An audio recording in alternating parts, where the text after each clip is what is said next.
We would like to acknowledge the traditional territories of the people of the Treaty 7 region in southern Alberta, which includes the Blackfoot Confederacy, comprising the Siksika, Piikani, and Kainai First Nations, as well as the Tsuut'ina First Nation and the Stoney Nakoda, including the Chiniki, Bearspaw, and Wesley First Nations. The City of Calgary is also home to Métis Nation of Alberta, Region 3. I am Guillaume Lermy, the director of the Simpson Centre for Agricultural and Food Innovation and Public Education. Welcome to our one-year anniversary celebration event. We are here to celebrate a successful first year and to say thank you to our supporters, without whom this would not be possible. We are just starting out on this path.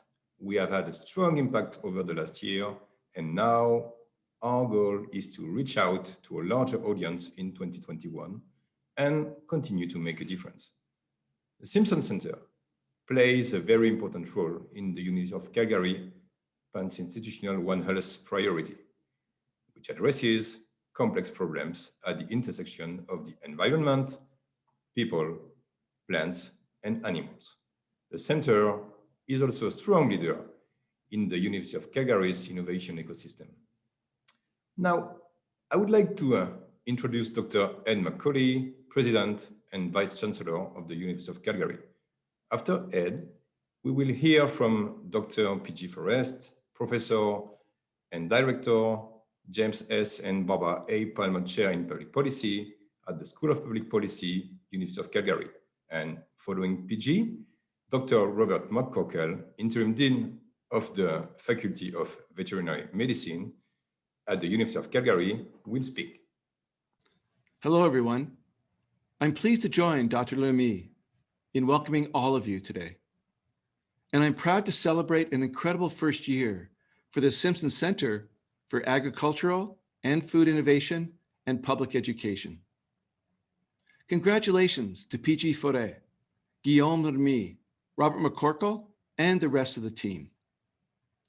When we launched the Simpson Centre just over a year ago, we did so out of the need for a balanced and credible voice on the agricultural sector. There was a unique opportunity to better support the future of agri-food and agribusiness with meaningful research, community engagement, and data-driven policy. The support of community leaders like John Simpson and others has been absolutely critical to realizing this vision. And what we've been able to achieve in the years since has been truly remarkable. A rich body of papers, articles, podcasts, presentations, and other examples of thought leadership by scholars at the Simpson Centre.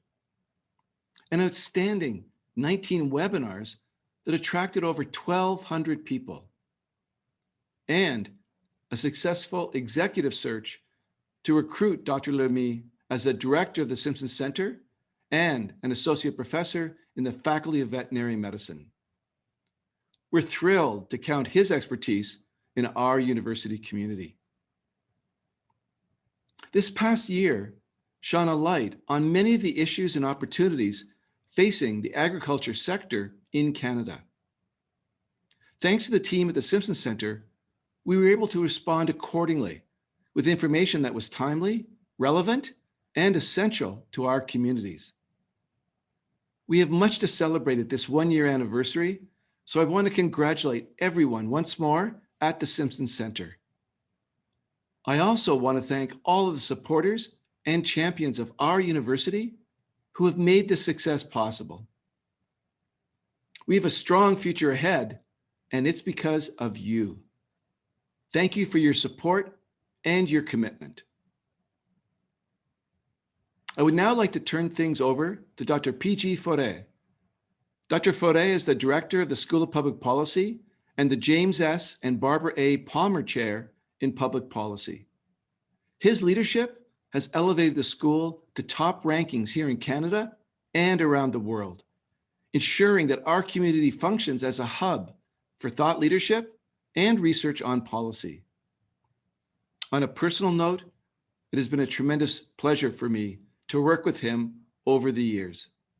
Over to you, PG. Good day. I'm here and I'm very happy to be here today, and most importantly, extremely proud to be here to celebrate the accomplishments of the Simpson Centre on this anniversary. I remember the day I met John Simpson. This is more than a year ago now, when we decided to give it a try, to build a new research center that will support Canadian agriculture in the most unique manner, by providing decision makers in the public sector, in the private sector, and even the public with the tools they need to develop and sustain the best agriculture in the world. Nothing will be spared, and of course, no issue will be left unexamined.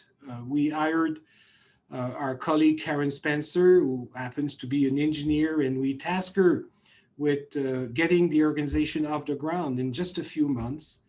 We started an international search in the middle of a pandemic to recruit a director for the center.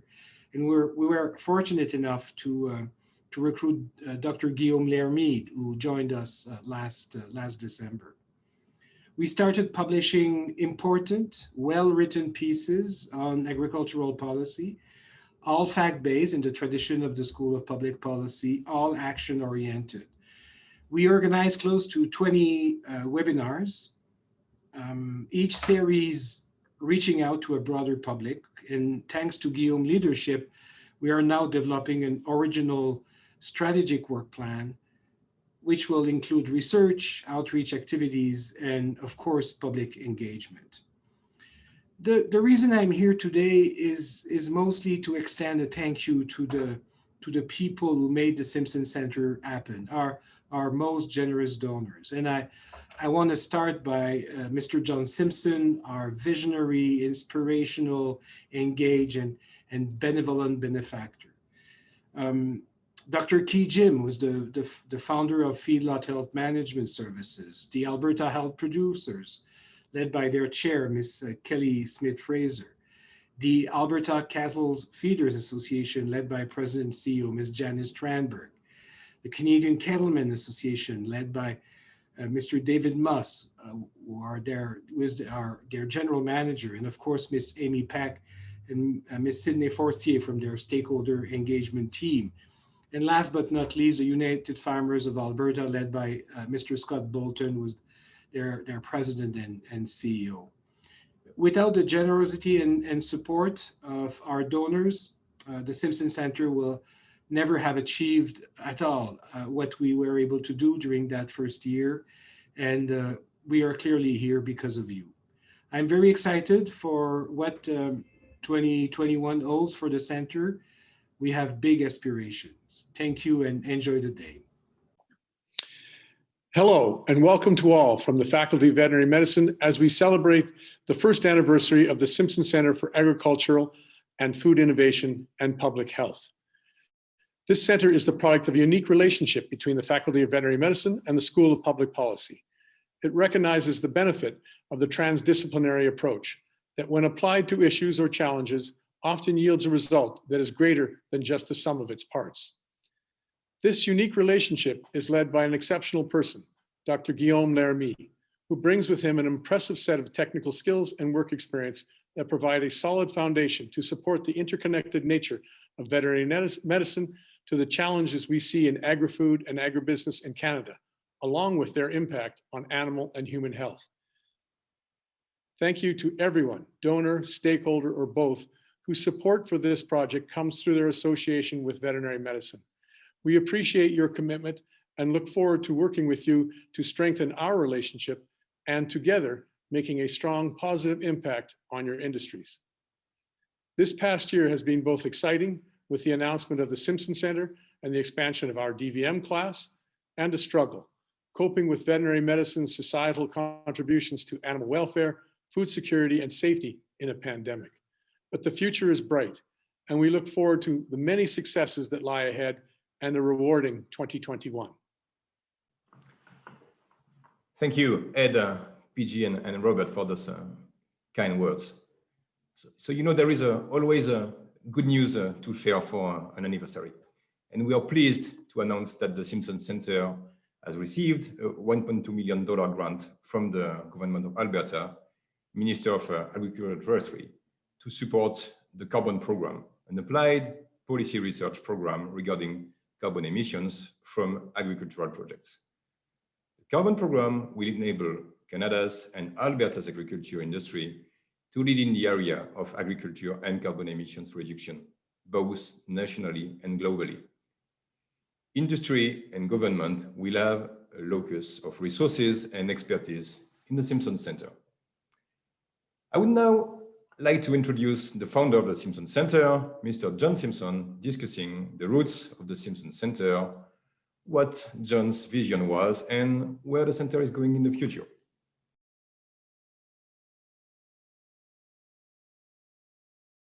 In and around 2010, the Simpson family created a chair at the University of Calgary and the Faculty of Veterinary Medicine called the Simpson Ranch Chair of Beef, Health, and Wellness. And what I was concerned about at the time was that we had years and years and years of records of what our cattle could do, and we knew everything about what our cattle were doing. But we didn't know anything about what the industry wanted, what we were growing the right thing or the wrong thing. And agriculture, in my opinion, is one of the last frontiers of industries that will change and has to change to meet the consumer demands. When Elizabeth Cannon was still around, she said to me, you should meet PG Forrest. So PG and I met, I think in September of 2019 for the first time. And we got talking about how to maybe make this be a joint assignment to the School of Public Policy, where there are the smarts and the ability to get out and communicate with people and try to make this new initiative, the Simpson Centre, make a difference in agriculture.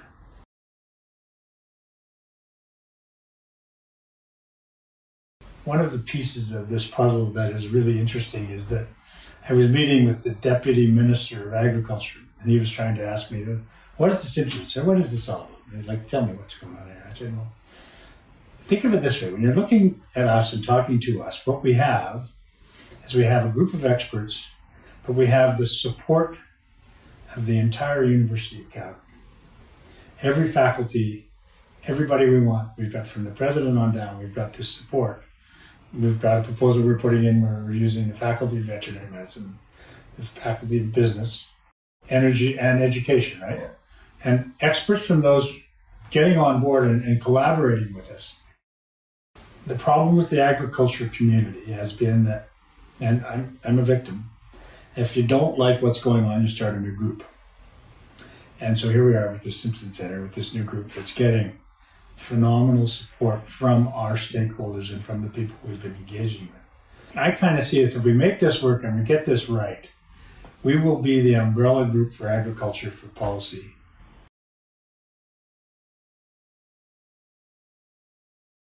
We'd be nationally recognized for our influence on our 4 pillars. Canadians as a whole would be more connected to agriculture through fact-based information and knowledge provided by us, so they could better understand my comment that groceries don't grow on trees. I think if we're successful, we'll have a more educated, younger population who are wanting to be involved in the new normal of agriculture. The lifestyle you can have living in the country. And if we can rejuvenate that and rejuvenate some of the rural communities where the towns are dying, that would be an absolutely massive accomplishment.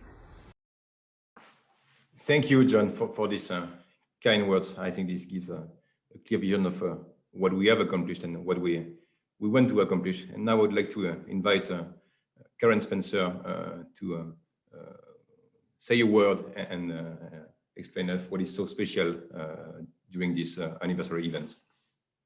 I'm Karen Spencer. I'm the project coordinator at the Simpson Centre, and I was fortunate enough to have been invited to join the Simpson Centre team about 1 year ago since our doors opened. You don't know this, but all attendees today had a chance to win a prize of some Haskap berry bushes to be sent directly to you. So we are actually picking 3 lucky winners who will get these bushes, and we're sending them directly to you. And so first, why did we pick this as a prize? The Haskap berry bush and its history, it came to Canada after centuries of development and growth in Japan and Russia. It has been bred for over 15 years or so at the University of Saskatchewan mainly, and they used Russian and Kuril Island crosses. We need pollination. We need 2 varieties side by side when planting for the best fruiting. And it is absolutely the first fruit of the season. It is the result of successful crossbreeding, selection of strains that are suitable for the Canadian climate, and very productive, and it tastes good too. And honestly, this is what we do and what we have done in Canadian agriculture in the past. We bring our crops with us when we come here to farm, and livestock, of course, immigrated as well with us. We nurture and develop them for our harsh climate, and we survive and thrive with resilience to not only, of course, feed ourselves in Canada, but to help feed the world. So a great example, I thought, of Canadian agriculture. So we've randomly chosen the winners in attendance for today's seminar. And so the 3 winners are Connie Heshka, Michelle Rigney, and Firoz Surani. So congratulations. A member of our events team will be in touch with you. I believe we have all your emails. And thank you again. And we are now going to move into our panel discussion. Back to you, Guillaume. So back to work. Today's discussion is on the topic of sustainable agriculture and Canada's economic recovery. Canada's agricultural resources, our strengths, sustainable agriculture, and how it fits into Canada's economic recovery with both an urban and rural perspective. Alberta and Western Canada in general are experts at large-scale agriculture, including grains, pulses, and livestock.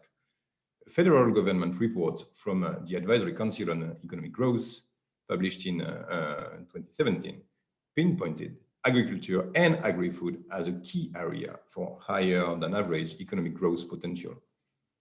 Canada currently exports 40% of its beef production. Canada has always been a strong exporter of its grain, with a bounty of natural resources and the need to create jobs and grow the economy.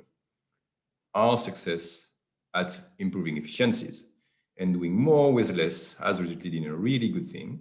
Many Canadians become more urban, moving from farms to cities and choosing different professions. In 1921, 1 in 3 working Canadians were directly employed in the agriculture industry.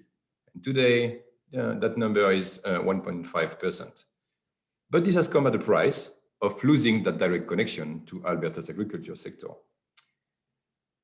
What do both urban and rural Canadians have in common? 76% of Canadians surveyed in August 2020 felt climate change or global warming are issues that are serious. While this varies, of course, across regions and age groups, it is definitive. In the same survey, 92% of Canadians felt the issues of unemployment and economic growth were serious. However, when asked to choose the most important issue facing Canada, economics issue of job, deficit, taxes, and economic recovery was number 1, chosen by 61% of surveyed Canadians, while environment, climate change, water cleanliness, and global warming were chosen by 16 of those surveyed. There is clearly a tension between the immediate need for jobs and economic recovery and the strong interest in helping Canada be part of the climate change solution. Western Canada has been a leader in carbon sequestration through an industry changeover to zero-till farming in the last 30 years. Greenhouse gases emission intensity for beef production has fallen 18% from 1981 to 2011. Key challenges going forward include finding a focus on policies that can align the need for producing food commodities and adding jobs with the desire to continue to reduce emissions and maintain rural development. The different urban and rural lands offer insights and perspective on these challenges. And today, to discuss that, we have 2 panel members, and the first one is Margot Hurlbert, who is professor at the University of Regina, Canada Research Chair in Climate Change, Energy, and Sustainability Policy. And Hélène Goddard, Professor, University of Alberta, Faculty of Agricultural, Life and Environmental Science, resource economics, and environment sociology. I would like to now give each of our guests 5 to 10 minutes to discuss their perspective on the topic, and then we can regroup for several questions. Of course, you can feel free to reach out and ask questions in the panel chat box.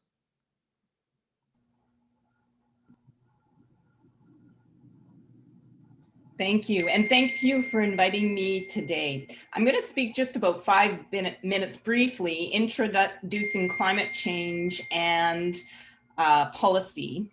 Next slide, please. So I'm going to speak, first of all, a bit about climate change and what we're seeing, a bit about the policy landscape and how it's changing, the challenge that is ahead of us, and the way forward. Next slide. So my background is from both my research agenda, but also stemming from my work with the Intergovernmental Panel for Climate Change, and specifically the Land and Climate Report that was issued in 2019. I'm currently working with the AR6, the next assessment report, which will be out in 2 years. Next slide. So in the Land and Climate Report, we documented that our climate has changed. We've already increased our surface air temperature over land by 1.9 degrees Celsius. So when we're speaking about the Paris commitments of trying to maintain global warming below 2 degrees Celsius, over land, we're actually already at that point. Next slide. And in Canada specifically, we know that our ice cap is disappearing. This is a NASA documentation of it. We know our glaciers are disappearing. Our permafrost is melting with incredible consequences for our northern peoples and northern provinces and territories. And here in Alberta, Saskatchewan, Manitoba, on the plains, we've experienced flooding and droughting like no tomorrow. Next slide. So the health impacts are quite substantial. We've had West Nile virus that has impacted our health. We've also had the pine beetle impacting our forests and our fires. We've committed to reducing our greenhouse gases many times in the past decades. And this is a slide I love that was put together by the University of Ottawa. And it's about our actual GHG here in Canada, and then what we committed to in Rio, Kyoto, Copenhagen, and Paris. And as you see from the black line, we've made commitments and we've failed to achieve them. Next slide, please. But there's a policy landscape change that's happening, and I think it's very exciting. So this is the April 2021 climate summit that happened last week. And what's really different about this summit and what our leaders are doing is, instead of going to these international conferences of the parties, they are declaring reduction targets and legislating them ahead of time. So we really are seeing a change on both the political and the policy landscape. And for any of you that missed it, Canada last week committed to 45% reductions from 1990 levels by 2030, and the United States 55%. So that may sound gargantuan, and it is, but the European Union has committed to 50% from 1990. So they're backing up the clock even further than our 2005 levels. And the United Kingdom came out last week at 78% reduction of 1990 levels by 2035. So the United States and Canada's commitments are actually paling in comparison. Next slide, please. So we do know from the panel, the Intergovernmental Panel on Climate Change, that we're actually going to have to get to negative emission technologies. We're going to overshoot that 2-degree target in our climate change scenarios, which means we're actually going to have to take carbon out of the air and put it in the land. Next slide, please. And in Alberta and Saskatchewan, this is no easy task, but it is signaling a significant change, which is traumatic for many of our industries, like oil and gas industries and potash mining, coal-fired electricity generation. But there's big opportunities also out here for agriculture, for hydrogen production, and for carbon capture sequestration. Next slide, please. So the Land and Climate Report really was about recognizing that land has the potential to be an incredible negative emission technology or a carbon sink. So taking carbon out of the atmosphere and putting it in our soil. And because I wrote the chapter on decision-making and policy, we realized that carbon taxes are really important, efficient economic policies, but it's really overarching, and it's the entire package of policies that matter. And in some cases, the carbon taxes, especially in the agricultural industry, where the increased cost of a carbon tax can't necessarily be passed on to consumers because of set prices, we have to think about different ways of bringing about the reduction of carbon. It was impossible to convince everybody of a single policy instrument or tool. So a complete suite of policy instruments is important.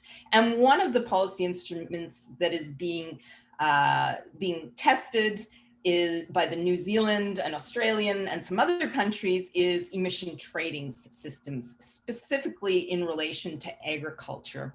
Of course, there's concerns around food prices and social equity, carbon leakage, border adjustments, and very interesting discussions ongoing about which level should this type of emission trading system be at. Should it be at the farm level? Should it be at the processor level? So there's lots we don't know about this area. Next slide. But we do know that there are some buying nations, some nations that market products, especially like the European Union, that are very interested in knowing sustainability practices around agriculture, documenting it and scoring it. So in the European right now, they're developing carbon scorecards where they can determine whether something is climate friendly or less climate friendly by doing these great certifications. So a couple key messages that I want to end with came out of the Land and Climate Report. One was really about communities, and we're all groups and peoples of communities, and we should be thinking about my plate, my farm, and my landscape, and the interconnections between our practices, what we're eating, and our land and water around it, and how it's acting as a carbon sink. Tragically, the other policy message that really resonated with the press out of the Land and Climate was eat less meat. So I'm going to end with that because I know it's a good introduction to Ellen's presentation. Thank you, Margot. This was really interesting, and I already noted a few questions for you for later. This is a perfect transition between your talk and Ellen, because you talked about my plate, my farm, and so Ellen will tell us about her plate, but of course, consumers' plate.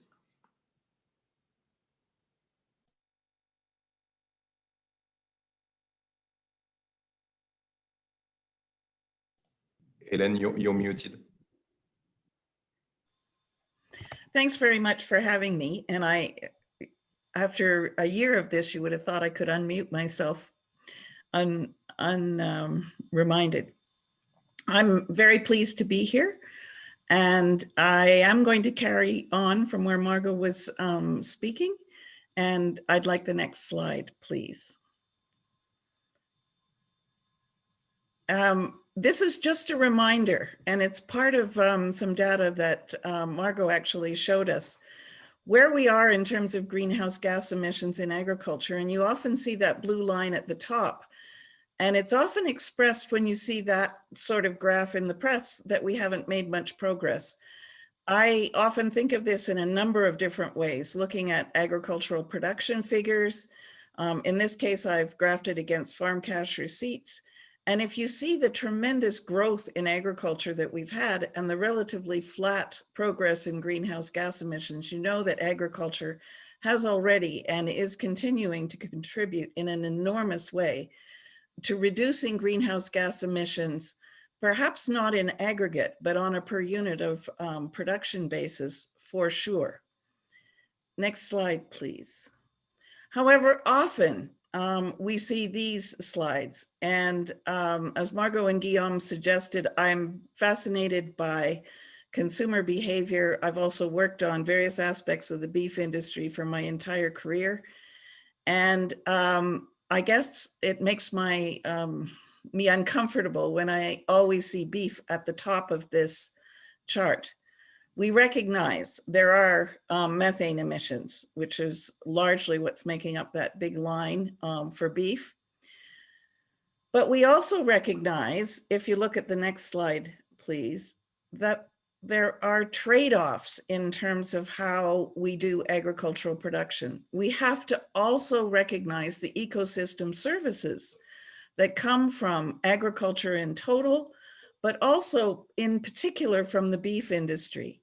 If we don't consider the trade-offs between fixing one problem and ignoring the other benefits that come from particular production systems, we may impoverish ourselves in the long run. And this issue of trade-offs is complicated. It's also a complicated issue to get across to the public. And it's one that needs to be the focus of continuing discussion around agriculture and its contribution to climate change, environmental quality, and greenhouse gas emissions in particular. Next slide, please. This is one that I just put in as an example of research that's ongoing in many parts of the world. This particular study happened to be taking place in Kentucky. One of the things I think that worries me the most is that we do have an incredible range of alternatives that can be adopted within agriculture. What is fascinating from this chart is the range of different adoption by farmers in Kentucky of different practices, and the story about why different practices are adopted, which informs most of my research, is really not very well articulated. There's a lot more to it than cost. There are implicit barriers that we don't understand, and we need to figure out why certain practices in certain types of agricultural production are likely to be adopted more than other practices. This, of course, will drive farmers nuts because it means lots of sociologists and economists interviewing them in detail about how they make decisions, and it's really not well received in the sector, but it's absolutely urgent at this time if we're going to deal with long-run issues and short-run issues associated with climate change. Next slide, please. This, of course, is the one that Guillaume already mentioned, this enormous change in production practices in Western Canada that has already happened. Even there, though, we are not sure we completely understand what made this work and what makes some other things not work. And we need to be sure we're on top of things. We're addressing agricultural policy issues, which is what the Simpson Centre is about.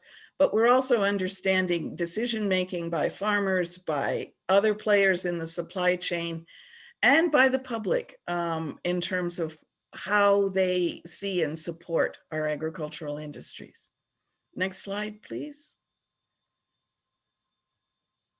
Just as one example, though, we talked about the great distance there may be between rural and urban people. And I do a lot of research in this space. And I just thought I'd show you some isolated examples of research from two big national Canadian studies that I did in 2016 and 2020. So first of all, the differences between the blue and orange lines are not that dramatically large in response to the questions that I asked. The first question was, how big a part, if any, do you think farming for the meat and dairy products that we eat and drink play in the human contribution to climate change? A slight increase between 2016 and 2020, but the pandemic did change attitudes and interests considerably. And we are not sure how stable that's going to be once we're out of the pandemic, if that ever happens. But the other thing that is really intriguing is thinking about things you might do in order to limit your own contribution to climate change. How likely or unlikely would you be to eat less meat or replace the meat in some meals with alternatives during the next year? And again, there's a slight increase over time, and there's a slightly bigger difference between urban and rural consumers on that basis. And we heard a lot through the pandemic about how everybody was eating plant-based meats and 100% increases in sales of plant-based meats from a very small base. So I don't know that the differences are as big as we think they are. And I think there's lots of room for common ground in our progression. But I do think that we need to take the public with us and keep them informed about all of the advances in agriculture. Which brings me to the next slide. And this is a slide I just pulled out of Ag Funder because I find so much of my research is about adoption of new technologies in agriculture that I find the whole thing fascinating. I don't expect you to read all of these things. And I would say, being a livestock person, that they haven't included lots of new technologies in livestock production and animal health that we need to also be paying attention to. All of these things are fascinating. All of these things have a contribution to make to productivity. And more importantly, they have a contribution to make to agricultural's role in society and environmental protection. This is a story we have to tell. This is a story we have to make sure the public understands. And we have to also take the public with us. And if there are certain aspects of technology that make people uncomfortable, then we need to address that. And that's where I'll end and hopefully start a discussion with the broader group. Thanks. Thank you, Helen. Thank you, Margot. And there are actually already questions that are coming up in the chat. Maybe I can start with one quite generic, and both of you can reply to this one. And this is related to policy. So in your opinion, what areas of policy do you feel have the most potential to both help with job needs and help with emission reduction in agriculture, in both, of course, Alberta and Canada? Who wants to shoot first? Okay, I can go first. From my perspective, the big gap in knowledge that Ellen has pointed out is agriculture has progressed to minimum till over the past decades. And I've approached that question of why a couple angles. And part of it is some really interesting innovation by producers on their own around min-till technology, which is a fascinating story. And the second, of course, is the fact that we've become drier in the prairies over the last 100 years as an impact of climate change. So they've had to adapt to this changing climate. So the gap that I see existing is that uncomfortable elephant in the room that we in the prairies don't want to acknowledge, that it's climate change and that we are adapting and mitigating to climate change. We would rather not frame it as climate change. And the problem that we have when we don't do that, the policy gap, is we don't measure and account for it in relation to that policy framing of mitigating climate change. So when we wrote the Land and Climate Report, I could not convince and I could not find the peer-reviewed published journal articles that would give the producers credit for moving to min-till and reducing greenhouse gases and showing it as a carbon sink. The Land and Climate Report could not find peer-reviewed journal articles for that. And that is what the IPCC functions on, peer-reviewed scientific articles. Why isn't that happening? Why isn't it happening?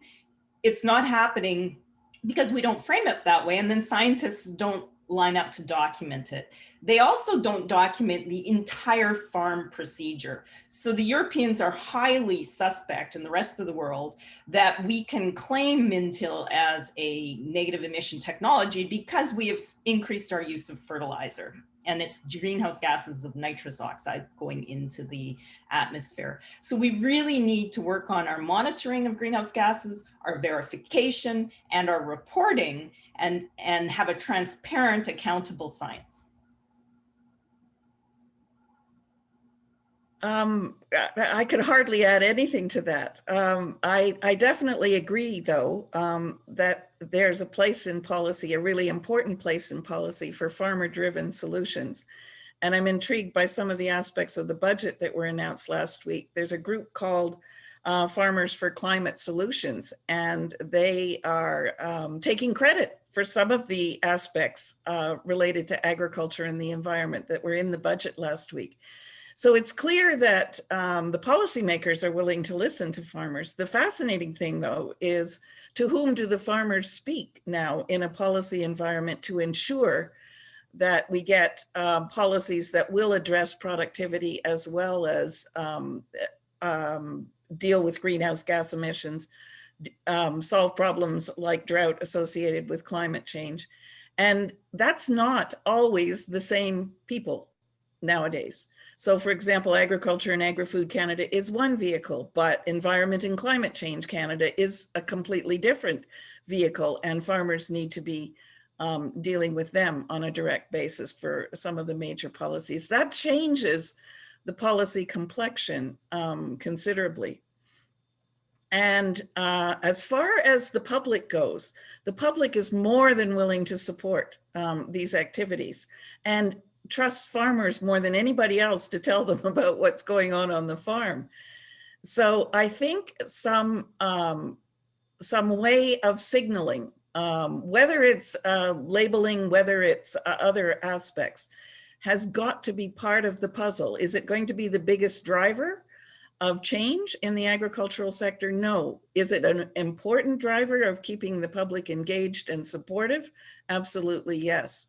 And all of those things require more record keeping and more validation throughout the supply chain, and will lead to some of the solving some of the gaps that Margot identified in her response. Thank you, Ellen. There are actually other questions regarding consumer preferences, and we will jump into that a bit after. I have maybe one question for Margot, and so you know that. So you talked about, I would say, some sort of competition between states. So who is the one who will have the highest carbon reduction, or at least announcement of carbon reduction? And at the same time, we know that there is so we have to think globally and act locally. So maybe one question I have for you is, what is the state of Canada? Is there any progress, and is there any opportunities for Canada in this, I would say, global landscape of carbon emissions and carbon reduction? Thank you for that interesting question. I think Canada has, especially the prairies, the agriculture of the prairies, which is I'm most acquainted with in my research. I think we have an incredible amount of opportunity here. And I think one way of looking at that opportunity is to think about not just the agricultural sector, but to think big, to think globally, but also think very much about our local landscape. So Ellen started to refer to this. We have an opportunity here with carbon capture sequestration and with hydrogen and with different ways of doing things and storing carbon to think about how we're going to achieve net zero emissions by 2050. And I think it's a great opportunity now that Europe and the United States is actually getting serious about these targets too. So the global is offering some fantastic opportunities for the local. So technology will play a big part on it, policy will play a big part on it, and consumer preferences. So if we can match all of those up thinking about how we're going to have net zero oil and gas to produce our electric vehicles, which each require 3 barrels of oil, and how our agriculture sector actually fits into that. So if we're going to produce hydrogen, green hydrogen, blue hydrogen, we need nuclear, and nuclear generates heat, which operates greenhouses. So there's opportunities here between the agricultural sector and our industrial and our oil and gas sector to think about that next stage of food processing. So I'm really passionate that people need to buy local, but I'm also passionate that our industries need to prosper. So here in Regina, we're getting 2 new canola crusher plants. Alberta has incredible irrigation and the entire food supply chain with that. And I think that's the opportunity, is for policy people, for discussions like this, to start linking all of the industries and all of the climate change activities and all of the opportunities. Thank you, Margot. Maybe one from the chat directly, I think, for Ellen. So when asking the public the question about would you eat less meat, do you ever preface this with asking, do you believe meat production is a major contributor to GHG and why? And maybe what it leads me to think is that, so is it a little bit, I would like to be a little bit provocative, but is it mainstream actually to target and to blame agriculture for climate change?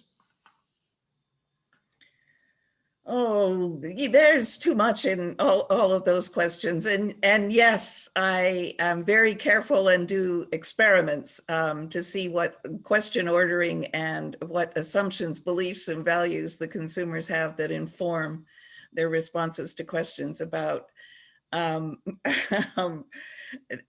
you eat meat? And actually, there is a certain element of guilt in a lot of people's responses to those questions.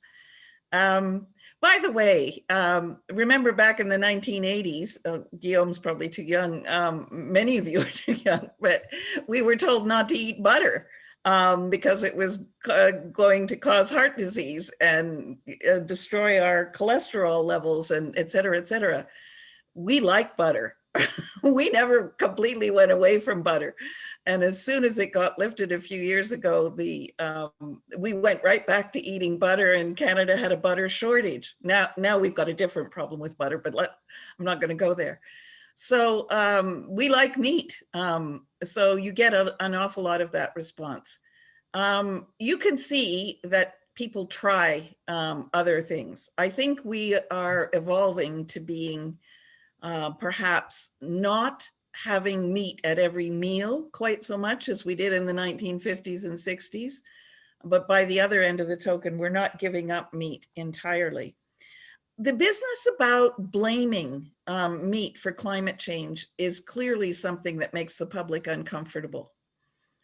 Or maybe it's, I should say that in Canada, more often than in the US, you will get this response.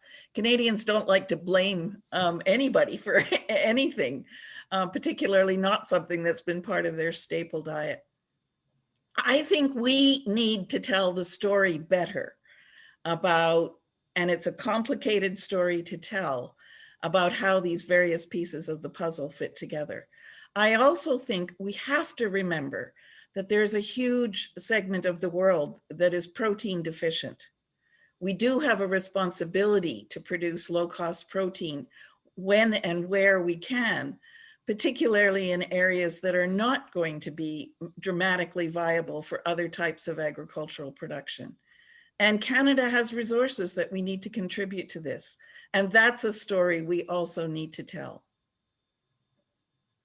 Thank you, and I think this is a perfect segue actually to the next question that I had in the chat. And let me give you a little bit of context. So basically, you have to read the question. So Canadian agriculture is rooted in both our success at home and abroad. In Alberta, agriculture is 11% of our economy, and yet we export most of what we grow and rely on imports to stock our grocery stores and pantries. How can the interplay between these markets be leveraged to increase nutrition and sustainable consumption in our cities, and to boost environmental sustainability and to achieve more equitable livelihoods and resilience? How can these two markets coexist and work together for a stronger food system? Is it possible? I'll respond quickly first and then give Margot a chance. It's absolutely possible. It's what we've had. It's what we're doing. Whether we all understand it or not is another question, though. I was struck and asked questions on the CBC about a proposal in the last federal election that we would stop exporting food from Canada and we would just focus on domestic consumption for our agricultural industry. And somebody thought this was a reasonable policy scenario, and it literally makes no sense and is irresponsible, in fact, given our resource base. I also think Canadians are probably never giving up avocados and pineapples.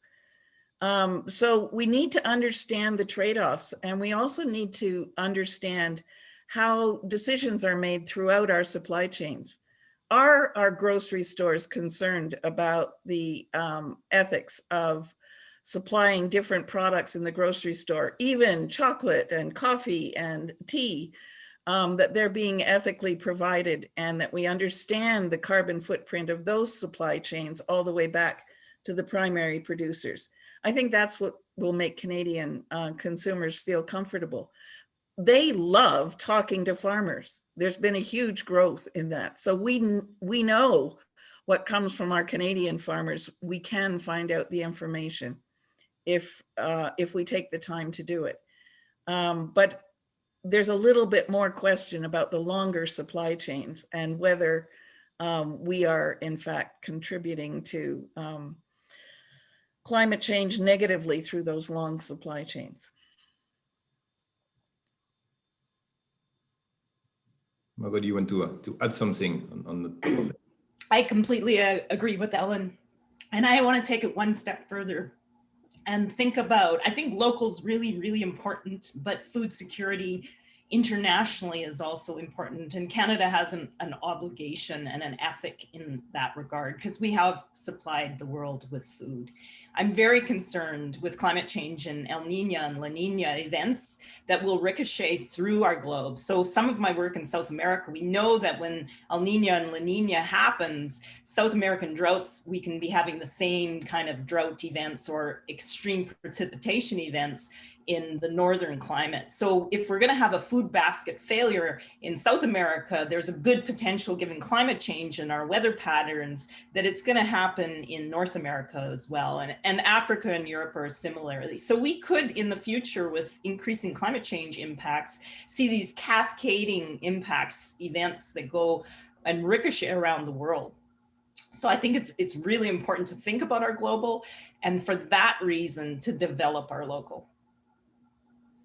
And maybe in the same vein, actually, Margot, we have a question regarding United Nations policies. And so you work at with international organization. And could you tell us a little bit about the capacity to move the lines, actually, how they influence Canadian policy, for example?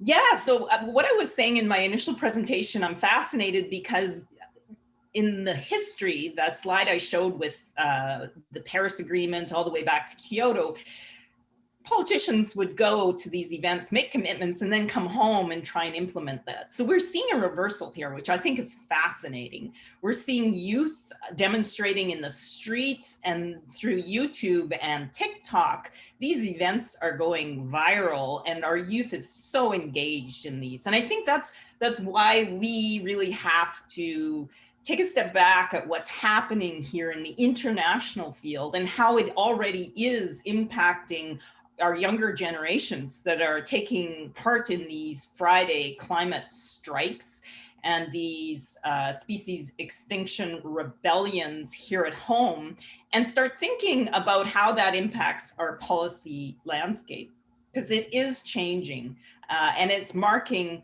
some significant changes that will be upcoming, I think. Thank you. Maybe, Ellen, so we have in the chat one question, which is interrogation a big part of the solution? And maybe to extend that, I would I would maybe ask, what are the major gaps towards more sustainable practices and the potential solutions? Do we need more investments? Do we need more commitment from people? So what do you think about that?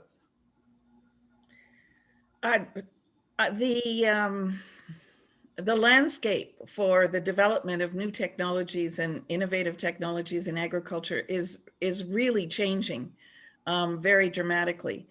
And I find it absolutely fascinating to watch the evolution of technologies. Interestingly enough, a lot of the technologies being developed that are going to be particularly important in agriculture and agricultural supply chains are coming from people who know almost nothing about agriculture. They have technologies. They're desperate for finding people to match up with. We do have a problem with venture capital in Canada. So in some cases that will take some solutions away from a Canadian context. So assistance in the venture capital side could be important in, if you like, contextualizing the developments of technology so they have the biggest impacts in Canadian agriculture. I think that's quite important. I personally have never found farmers to be super resistant to the adoption of new technologies. Sometimes the workloads are problematic. Sometimes there's a lack of familiarity with the direction from which the technology is being proposed that causes some resistance on the part of some producers. We have early adopters, middle adopters, late adopters for every single technology that comes along. I do think, though, that we need to make sure that our research environment is supporting broadly the development of these new technologies.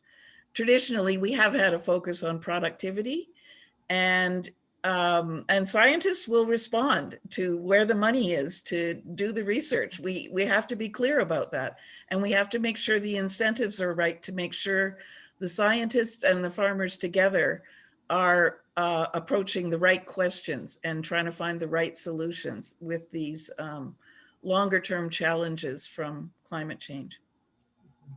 This is a really bold statement, and I think this is in the academic sector. This is quite important that we need to be more involved in the policies challenges that we have, and of course, tech is one of the, and ag tech is one of the very important sector where we could definitely help to curb this challenge.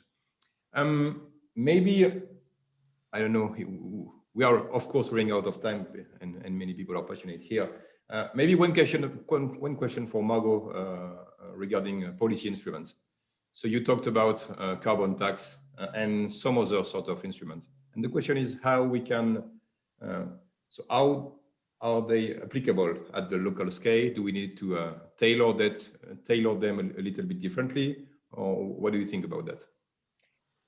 Yeah, thanks for that question. I'm going to kind of start with the theme from the last question and then pick up into that question. So Ellen's the economist, and she mentioned this in her presentation, that part of the problem we have is we've got these external costs that aren't internalized. And I'm pretty sure most people listening here know what I'm talking about. So we have not historically been putting the cost of climate change into any of our products. And that's what a carbon tax does.